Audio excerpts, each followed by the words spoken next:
ایک مرتبہ آپ طائف میں تشریف لے گئے، وہاں کے لوگوں کو ایک اللہ کی دعوت دی۔ آپ کا پیغام سن کر وہاں کے سردار بگڑ گئے اور بے سختی کے ساتھ پیش آئے۔ جب آپ واپس ہونے لگے تو شریر اور بدمعاش بچوں کو آپ کے پیچھے لگا دیا۔ انہوں نے آپ کو اتنا پتھر پھینک کر مارا کہ آپ کے جسم سے خون جاری ہو گیا اور آپ کا جسم پورا خون میں تربتر ہو گیا۔ اللہ اکبر! آپ ایک باغ میں جا کر بیٹھ گئے۔ اللہ کی رحمت کو جوش آیا۔ ایک فرشتہ آپ صلی اللہ علیہ وسلم کی خدمت میں حاضر ہوا۔ کہا کہ اگر آپ حکم دیں تو دونوں جانب کے پہاڑوں کو آپس میں ملا دوں اور یہ سب بستی والے اسی میں پھنس جائیں گے، مگر قربان جائے میرے آقا صلی اللہ علیہ وسلم کے اعلیٰ ترین اخلاق پر۔ آپ صلی اللہ علیہ وسلم نے فرمایا، یہ لوگ مجھے جانتے نہیں ورنہ ایسا نہ کرتے۔ اگر یہ آج ایمان نہ لائے تو اللہ کی ذات سے امید ہے ان کی نسلیں ایمان لائے گی۔ اور ایسا ہی ہوا۔ چنانچہ بعد میں اس قبیلے کے محمد بن قاسم رحمۃ اللہ علیہ اس دعوت کو لے کر ہندوستان آئے اور آج انہی کی بدولت ہم مسلمان پر ہے۔ الہی رحم کر کے سارے طائف کے مکینوں پر، الہی رحم کر کے سارے طائف کے مکینوں پر، الہی پھول برسا پتھروں والی زمینوں پر۔ جہالتین نے رکھا اس صداقت کے خلاف ان کو، جہالتین نے رکھا اس صداقت کے خلاف ان کو، بیچارے بے خبر انجان ہے، کر دے معاف ان کو۔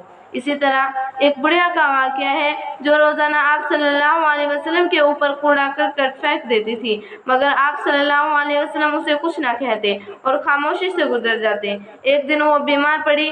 آپ صلی اللہ علیہ وسلم نے اس کے بارے میں دریافت کیا۔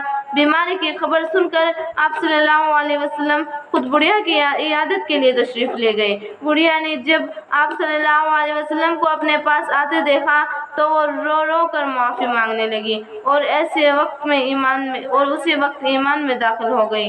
آج دشمن اسلام نے یہ غلط خبر پھیلا رکھی ہے کہ اسلام تلوار کے زور سے پھیلا ہے، مگر حقیقت یہ ہے کہ اسلام حسن اخلاق سے پھیلا ہے۔ ایک حدیث میں آپ صلی اللہ علیہ وسلم نے یہ فرمایا، جس کا مفہوم ہے کہ مفلس وہ نہیں جس کے پاس مال و دولت روپیہ پیسہ نہ ہو، بلکہ مفلس وہ ہے جو قیامت کے لیے بہت ساری نماز، روزہ، زکوٰۃ، تلاوت و تصدیق کا عقیدہ کر کے حاضر ہوگا، مگر کسی کو گالی دی ہوگی، کسی کو برا بھلا کہا ہوگا، کسی کا حق مارا ہوگا، اس نے جن لوگوں کا حق مارا تھا اس کے بدلے میں اس کے نیک اعمال ان کو دے دیے جائیں گے، اور یہاں تک کہ اس کی تمام نیکیاں ختم ہو جائیں گی۔ اور اخلاق و معاملات کا یہ حدیث ہم کو اس بات کی طرف توجہ کرتی ہے کہ ہم بندوں کے حقوق کا، اخلاق و معاملات کا بہت خیال رکھیں اور اپنی ذات سے کسی کو تکلیف نہ پہنچنے دیں۔ جہاں تک ہو سکے لوگوں کے ساتھ بھلائی کرنے کی کوشش کریں، ہمارے نیک اعمال ہمارے پاس محفوظ رہے۔ اگر کسی کو ہم سے کوئی تکلیف پہنچی ہے تو فوراً اس سے جا کر معافی مانگ لیں کہ زندگی کا کوئی بھروسہ نہیں کہ نہ جانے کب موت آ جائے اور ہم معافی نہ مانگ سکیں۔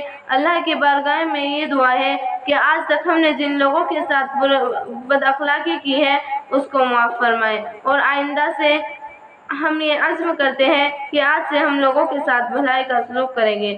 آمین۔ وما علینا الا البلاغ۔ السلام علیکم ورحمۃ اللہ وبرکاتہ۔